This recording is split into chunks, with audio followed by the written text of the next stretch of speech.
얼마나 억울했습니까? 분했습니까? 이제 이런 모든 상황이 하나하나 다 드러나고 있습니다. 그들이 우리보다 얼마나 더 못된 짓을 하고, 우리는 못된 짓이 아니라 일말의 양심이 있어서 요만큼의 잘못이 있으면 그 용서를 비는데, 그들은 저 산 같은, 정말 산더미 같은 죄를 짓고도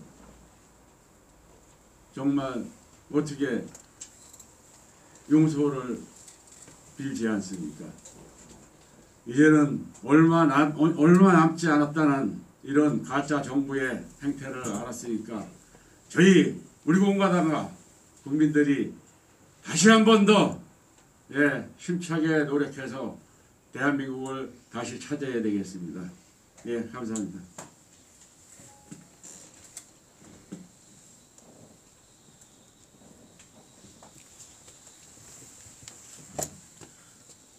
옥중 청령 대통령 1285일 탄핵 위법 자유평화통일 한반도 박근혜 대통령을 지금 석방하라 외치며, 어제도 오늘도 외치며 김태수 인사드립니다.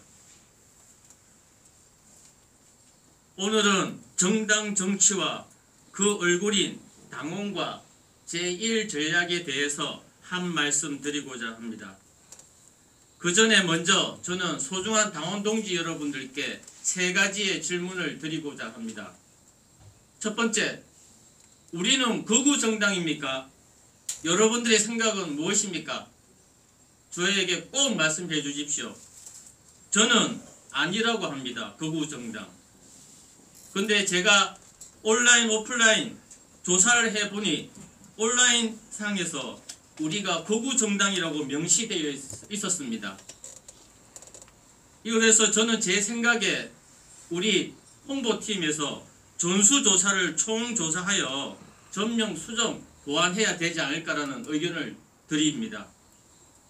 두 번째, 우리는 목표가 원내 정당입니까? 아닙니까? 여러분들 생각은 무엇입니까? 그냥 정당으로서만 존재하면 그만입니까? 아닙니다. 저는 원내 정당, 수권 정당이 우리의 궁극적이고 최고의 목표이자 하루속히 이루어야 된다고 저는 생각을 합니다.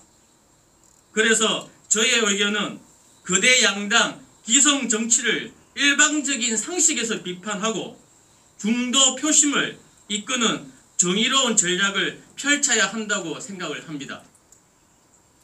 세 번째, 우리 공화당의 주인은 누구입니까? 여러분들 생각은 어떠하십니까? 여러분들이 주인이라고 생각하십니까?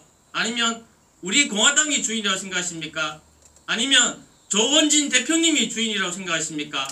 아니면 우리 지도부가 주인이라고 생각하십니까? 여러분들 생각은 어떠하십니까?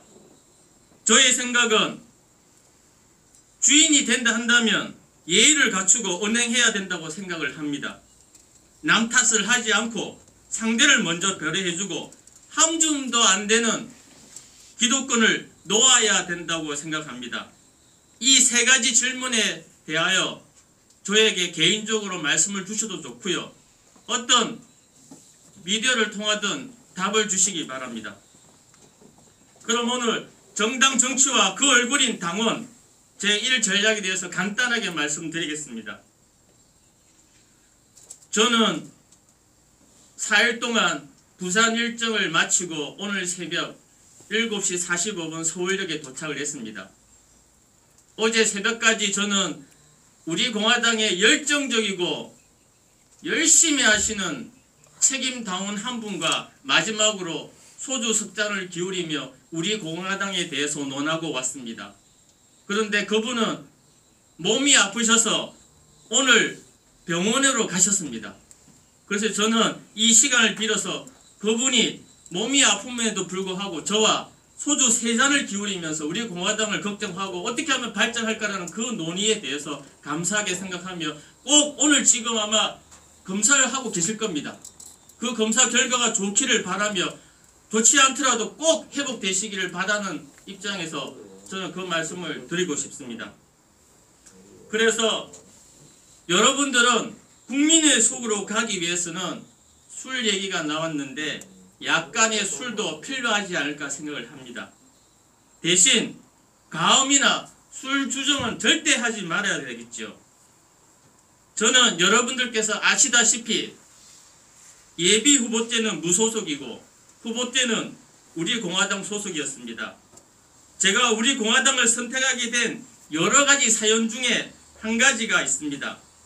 그 한 가지는 바로 영입을 목적으로 부산시당 훌륭하신 김정분 위원장님과 첫 공식 대면에서 삼계탕 식사 시 인삼주 한 잔을 마셨습니다. 인삼주 한 잔을 마심으로 해서 제가 수락을 한 사연 중에 한 가지가 되었습니다. 그런데 그 인삼주는 술이 아니었습니다.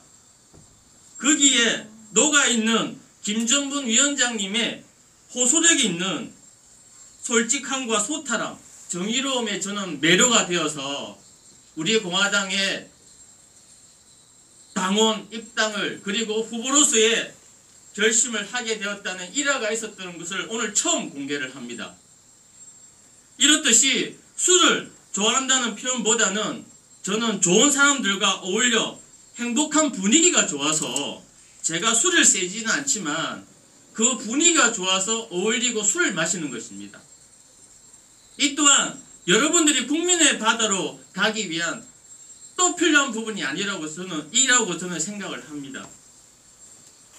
보통 술에는 한절의 술에는 옛말에 한 나라의 찬란한 영화와 비운이 있고 한 개인의 출세와 입신 그리고 허무와 좌절이 있는가 하면 로맨틱한 사랑과 낭만이 있다 했습니다. 옛말에 술을 하지 못하면 그 사람과 논하지 말라고 했는데 물론 그게 다 맞다고 볼 수는 없지만 하지만 그래도 사람과 어울림에 술은 조금은 필요하지 않을까 저는 생각을 합니다. 그래서 저는 이 얘기하기 위해서 한 게 아니고 저는 술을 마시면 습관이 하나 있습니다. 그 습관이 무엇이냐면 꼭 술을 특히 많이 마시면 아이스크림을 꼭 저는 먹습니다. 근데 그 아이스크림 중에 제가 좋아하는 아이스크림이 베스킨라빈스 31입니다. 베스킨라빈스 31을 먹는데 거기에는 31가지의 아이스크림이 똑같은 가격에 골라 먹는 재미가 있습니다. 그것도 아주 자유롭고 평등하게 골라 먹고 너무 맛있어서 술이 다 깹니다. 그리고 저는 집에 돌아갑니다. 제가 이 얘기 하려고 하는 게 아닙니다. 그런데 우리 대한민국의 정당은 2020년 10월 현재 정당이 무려 44개의 정당이 있습니다. 그런데 수많은 정당이 있음에도 불구하고 베스킨라빈스 31처럼 우리에게 평등하게 선택권을 주고 있지 않습니다. 너무 불공정하고 악조건에서 우리 보고 표를 한 표 행사를 하라고 그러는데 이게 말이 되겠습니까? 물론 정당을 아이스크림에 비교하는 것이 뭐가 맞냐고 반박하시겠지요. 하지만 사람들이 투표하는 심리를 생각하여 보십시오. 평등한 가격, 평등한 조건이면 진짜 내가 좋아하는 아이스크림, 진짜 국민을 위해서 일 잘하는 사람을 선택하지 않겠습니까? 일 잘하는 사람을 선택하지 않겠습니까, 여러분? 그런데 우리 보고 평등하지 않고 불공정한 환경에서 이 사람을 뽑아라 하는데 당연히 우리나라 정당 정치에서는 거대 양당 중에 한 명을 뽑지 않겠습니까? 그래서 우리는 이번에 1%도 안 되는 지지도가 나온 거 아니겠습니까? 이 얘기를 하니 제가 생각나는 프랑스 정당 정치가 생각이 납니다. 프랑스의 정당 정치는 우리와 유사한 부분이 좀 있습니다. 거기 프랑스 사람들은 정치를 생활화되어 있습니다. 우리는 그렇지 못합니다. 우리가 정당에 관계되는 사람들만 관심이 있어 대화를 나누는데 프랑스 전 국민들은 거의 다 정치가 생활화되어 있기 때문에 밥을 먹을 때나 커피를 마실 때나 자유롭게 정당에 대한 삶에 대한 얘기를 나눕니다. 그래서 프랑스라는 것은 나라는 정당 정치가 좀 특별합니다. 여러분들 그거 아십니까? 우리가 지금 쓰고 있는 용어 중에 좌파와 우파가 어디서 생겼는지 바로 프랑스 대혁명, 시민혁명에서 좌파 우파라는 말이 생겼습니다. 그 좌파는 어떤 의미냐면 루이 16세 사형시키자, 그리고 개헌하자. 우파는 굳이 그럴 필요가 있느냐, 루이 16세 살리고 개헌하자. 여기에서 유래된 게 좌파와 우파입니다. 그렇게 따지자면 좌파와 우파의 개념으로 본다면 좌파는 무지막지하고 무서운 파입니다. 지금 프랑스의 대통령은 누구입니까? 마크롱 대통령입니다. 아주 젊은 대통령입니다.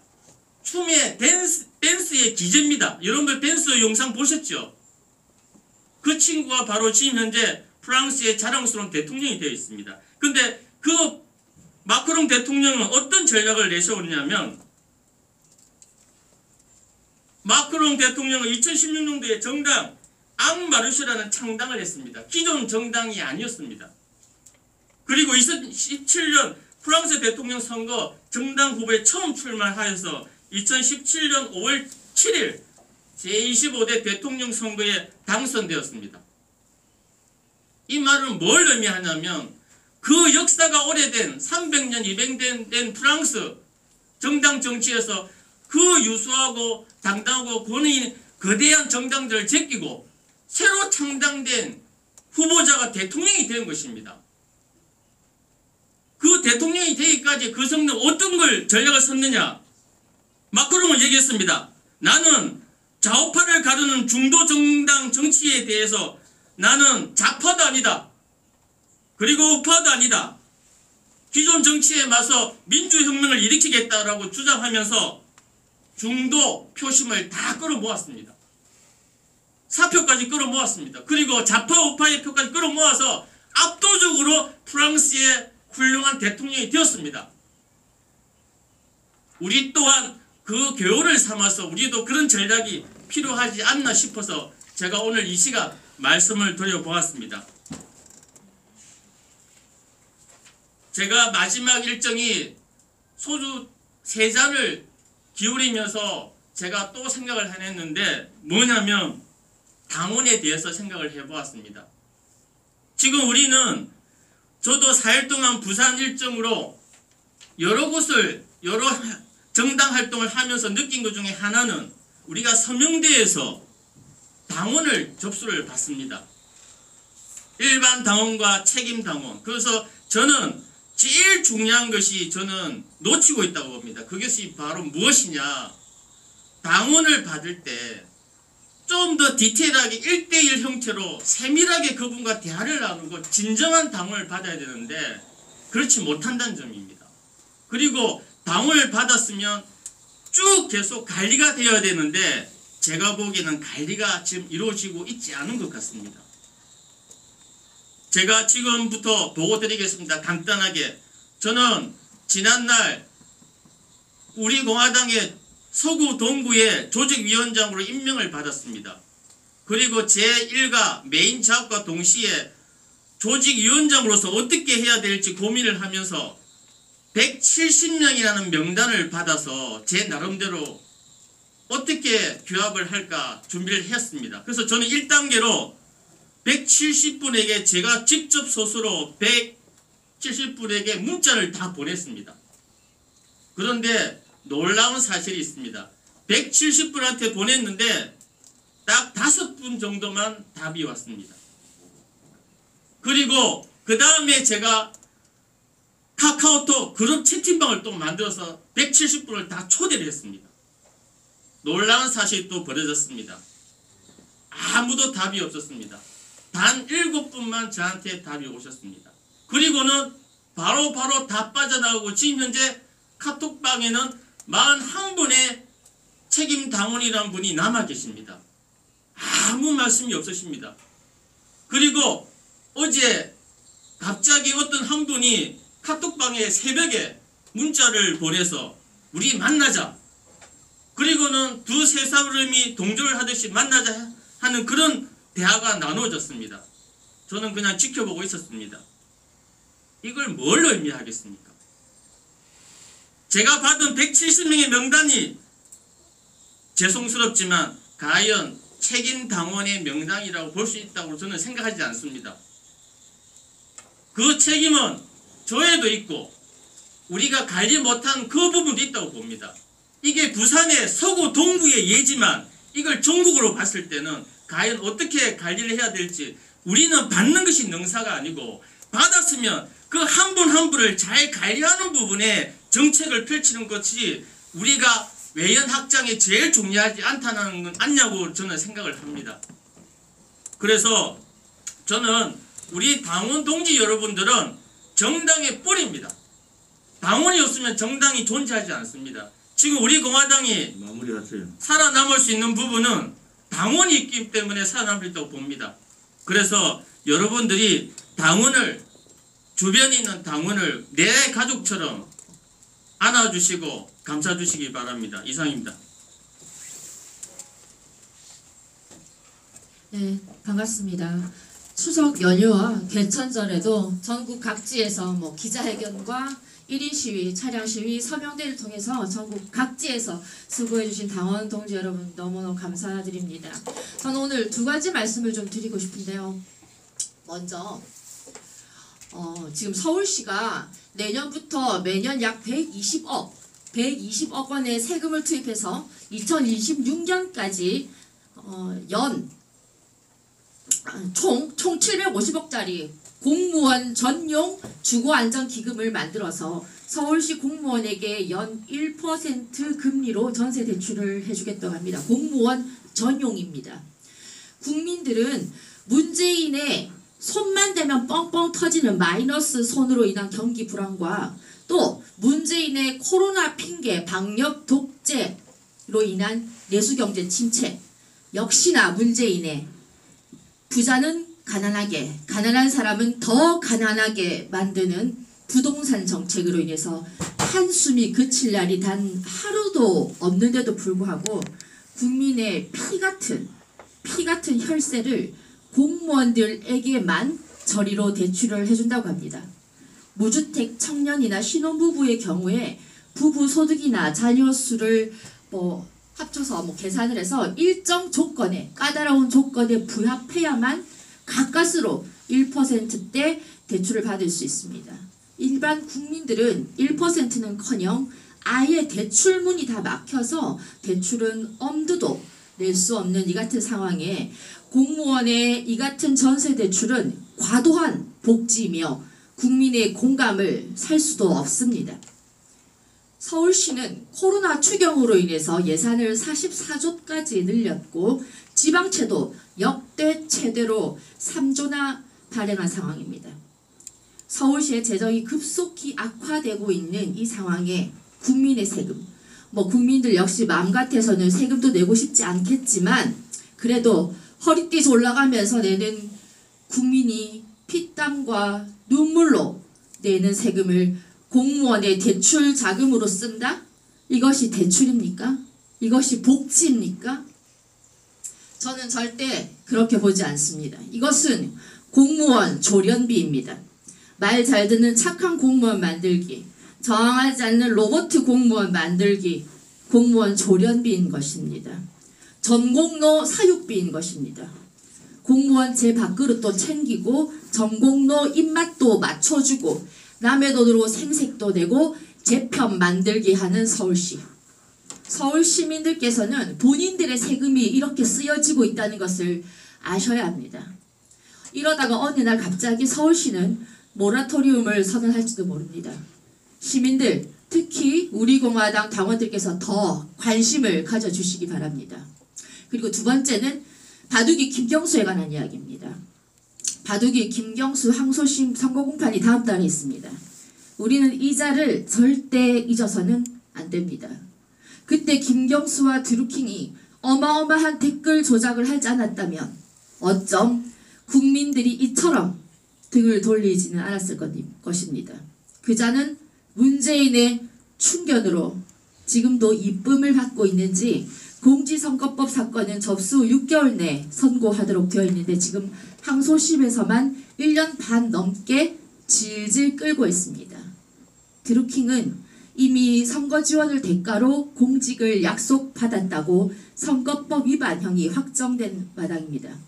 그런 마당에 바둑이를 어떻게 구출할지 청와대에서 머리 꽤나 아플 텐데 김경수는 반드시 공직선거법 위반 유죄가 선고되어서 향후 10년 동안 어떠한 선거판에도 기웃거리지 못하도록 만들어야 합니다. 현재 우리 공화당은 문재인의 정치 방역과 방역 독재로 인해서 대규모 집회가 여의치 않은 상황입니다. 앞서 말씀드린 서울시 그리고 지금 말씀드린 경남도처럼 국지적 차원의 집회나 시위로 우리 공화당을 날리고 투쟁하는 것도 하나의 방법이라고 생각합니다. 전면전을 할 수 없을 때는 국지전으로 붙어야 합니다. 우리 공화당의 최고위원이기 이전에 저는 대한민국의 국민이며 경상남도의 도민입니다. 범죄자 김경수에게 도정을 맡길 수는 없습니다. 그가 있을 곳은 도청이 아니라 깜빵입니다. 문재인의 충견 김경수 구속을 위해서 재판일까지 경남도청 앞에서 1인 시위를 해보려고 합니다. 되든 안 되든 원적 타격해야 합니다. 받았으면 갚는 게 예의지요. 현장에서 온라인에서 당원 여러분들의 지원 사격 부탁드립니다. 우리 공화당의 국민의 바다로 가자는 슬로건은 그 국민 안에는 자유파 국민과 중도 성향의 국민과 좌파 국민도 포함되는 겁니다. 우리 공화당이 극우 우파 정당이 아니라는 것은 기본적인 상식을 가진 분들은 다 압니다. 좌파들은 우리를 극우로 모르고 싶죠. 중도 좌파로 좌클릭해버린 국민의힘도 행동하지 못하고 용기 없고 비겁한 모습을 감추기 위해서 우리 공화당을 극우로 그동안 오른쪽에 있었던 사람이 아니고 왼쪽에 있었던 특히 민주당 출신들 박근혜 대통령의 거짓탕행에 앞장선 사람들이 길을 쓰고 악을 쓰고 우리 공화당을 극우로 모읍니다. 이제 그 길을 깨쳐야 되는데 그렇기 위해서는 국민의 바다로 가는데 국민의힘 미래통합당은 이제 거목이 아닙니다. 고목입니다. 고목. 고목을 쓰러뜨리려면은 고목에 뿌리 박혀있는 썩은 뿌리를 흔들면 됩니다. 결국은 양대 정당 특히 중에서 오른쪽에 있는 미래통합당 국민의힘이 정신을 차리지 못하면 문재인 좌파 독재 정권하고 똑같습니다. 혁명의 길, 투쟁의 길에 걸림돌이 될 수밖에 없는 거예요. 우리는 그 고목이 쓰러지기를 기다리지 말고 새로운 가치와 새로운 정신을 가지고 국민의 바다 속으로 고목이 썩은 뿌리 속으로 들어가서 흔들어서 넘어뜨리면 됩니다. 힘든 상황이지만은 그런 과정들이 꼭 필요하다. 그리고 책임당원은 지금 각 조직위원장별로 책임당원 명부를 드리고 있습니다. 우리 책임당원은 당의 당비를 내는 분들인데 제 지역에 한 800명 됩니다. 그런데 실질적으로 드러내놓고 활동을 하는 분은 100명도 안 됩니다. 왜냐하면은 우리 공화당의 책임당원이지만은 외부적으로 드러내놓고 활동을 하는 분들은 그리 많지 않습니다.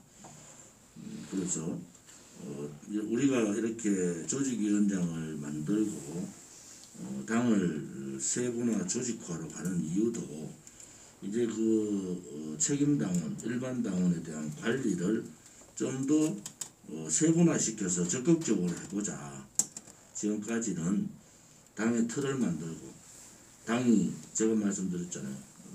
이 20만 이상의 당원, 그 다음에 3만 이상의 책임당원을 만드는 작업에 최선을 다했다. 지금은 훨씬 목표 달성을 했기 때문에 앞으로도 100만 당원, 20만 책임당원을 확보를 하고 그 중에서 책임당원 중에서 활동할 수 있는 사람들을 발굴해내고 또 새롭게 만드는 것이 역할이다. 서명대 오늘 이성우 최고위원이 얘기했지만은 서명대가 답입니다. 지금 1인 시위한다, 차량 시위한다, 또 무슨 기자회견 한다, 뭐 등등등 하면서 서명대를 등한시하면 안 되는 겁니다. 서명대가 최우선이다. 서명대 하는 것과 하지 않는 것을 보면은 차이가 이렇게 그래프로 지금 다 만드는 겁니다. 시도당들로. 그래프를 만들어서 서명대 하면은 당원이 들어오게 되고 그 당원의 관리는 이제 시도당이 관리하는 단계가 지난 거예요. 그래서 조직위원장 당협이 필요한 겁니다. 오늘 보시다시피 서명대를 해서 부산은 서명대를 통해서 일반 당원 110명에 책임 당원이 91명입니다. 일주일 동안에. 서명대를 하지 않은 도로 3군데나 있어요. 그 차이가 뭐겠습니까? 여러분 1인 시위하고 뭐 하고 뭐 한다 해야죠. 그런데 우리가 근본적으로 해야 되는 것은 서명대입니다. 각 시도당에서 제가 대구에 가서도 그랬어요. 서명대를 등한시하고 바깥에 앞만 다니면 뭐 하느냐. 서명대를 통해서 당부도 배포하고 전단지도 배포하고 서명도 받고 일반당원 책임당원을 받는 것이 기본으로 하고 그 다음 활동을 하셔야 된다. 이런 말씀을 대구 쪽에도 제가 얘기했는데 오늘 공개적으로 말씀드리면은 서명대를 하면은 당원이 모입니다. 자꾸 하지 않고 어렵다는 말씀들을 하셔요. 부산은 대구보다 경북보다 더 어렵잖아요. 그런데도 하지 않습니까? 책임당원을 한 주에 91명, 일반 책임당원 합쳐서 200명을 모으잖아요. 안 하면은 누가 옵니까? 그래서 전국적으로 서명들은 기본으로 해야 된다. 이번에 연휴 때 보니까 차량 시위하고 기자회견하고 인시하면서 서명대 안 해요. 그것은 대단히 잘못된 거다. 그러면 우리 공화당은 확장성이 안 되는 겁니다. 새로운 당원들을 계속 모셔야 되잖아요. 지금 부산과 같이 서명대를 일주일 내내 하면은 전국이 비율로 따지면요 1000명이 넘어가는 겁니다. 책임당원이 1000명이 넘어가는 거예요. 비율로 따지면은. 그런데 무슨 이유인가 안 하잖아요. 이제는 서명대를 기본적으로 하고 다른 투쟁도 같이 가야 된다. 이 말씀을 꼭 드리겠습니다.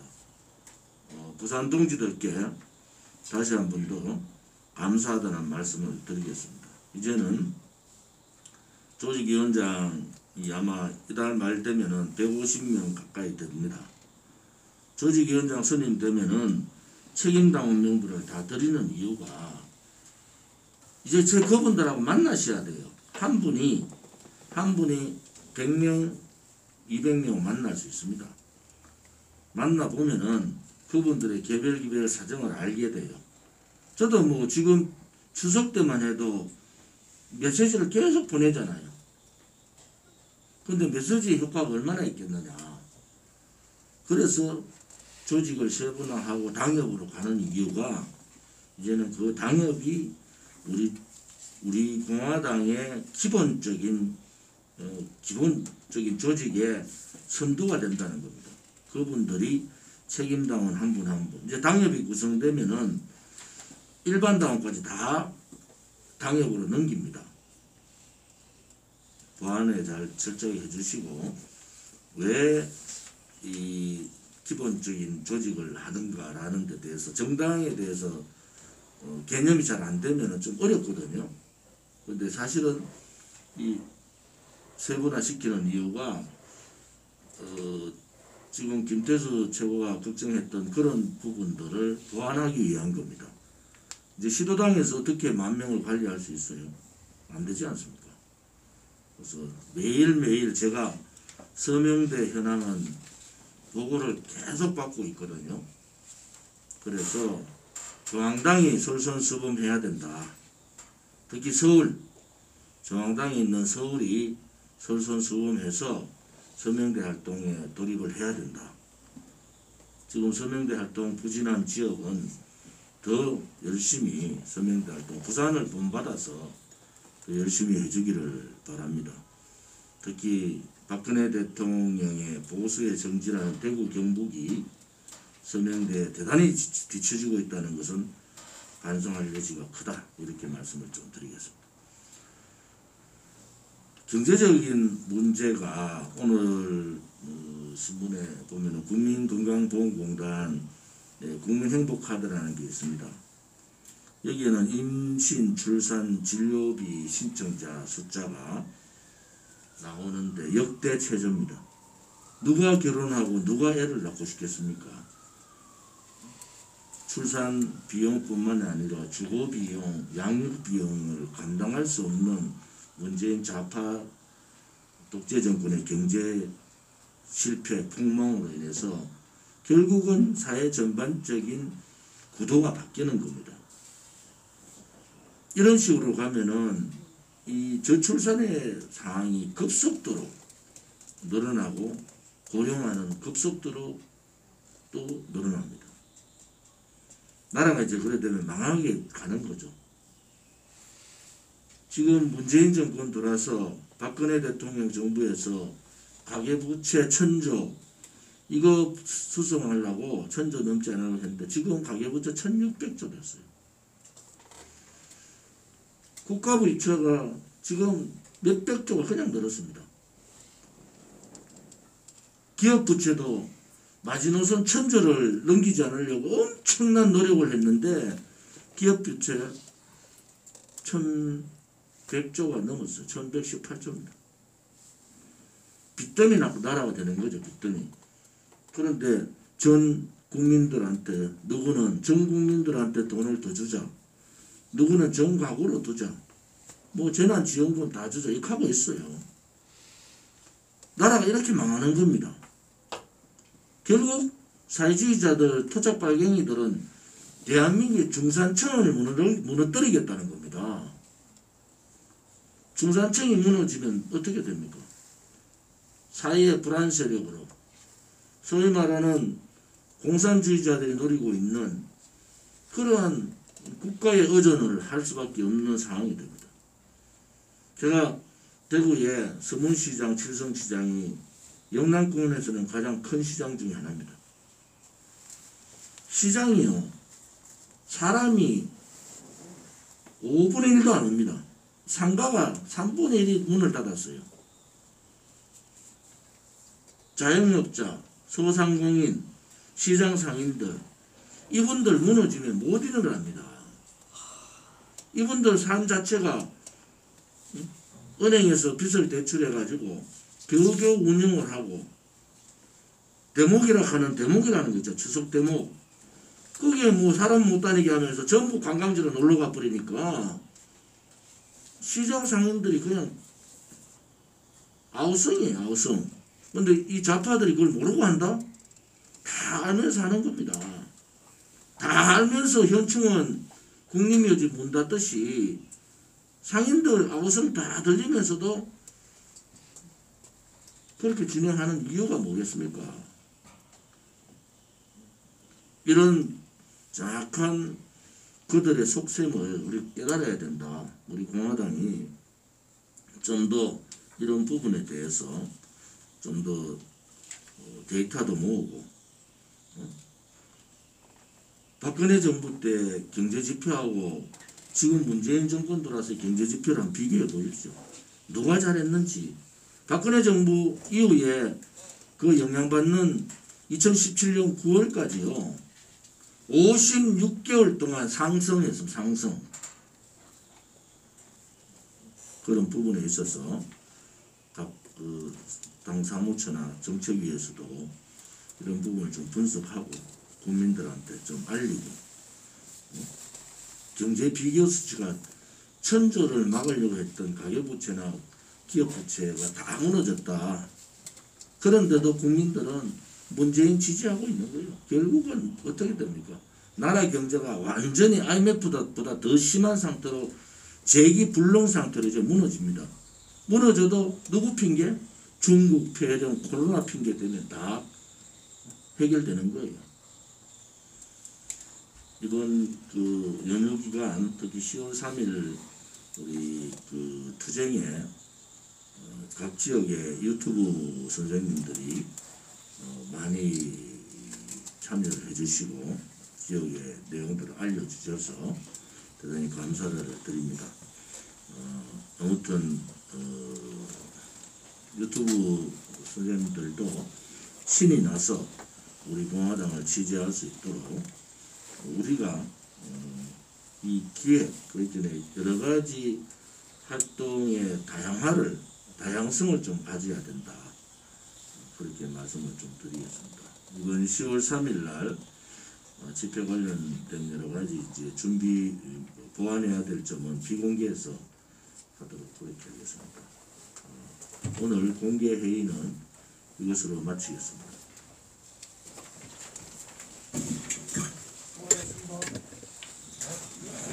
자, 비공개 회의 바로 시작하겠습니다.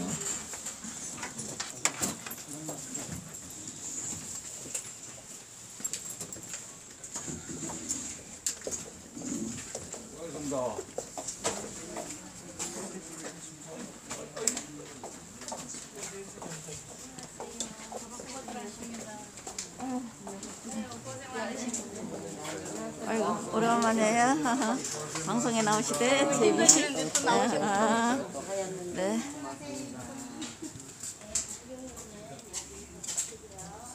가만히 나 여기서 말할게. 예. 저기 꽃 아름다운 데서 해야지. 시청자 여러분, 동지 여러분, 함께 해주셔서 감사합니다. 이것으로 방송은 마치고 다음에 뵙겠습니다. 오후 시간 내내 평안하시고 오늘도 애국합시다. 화이팅!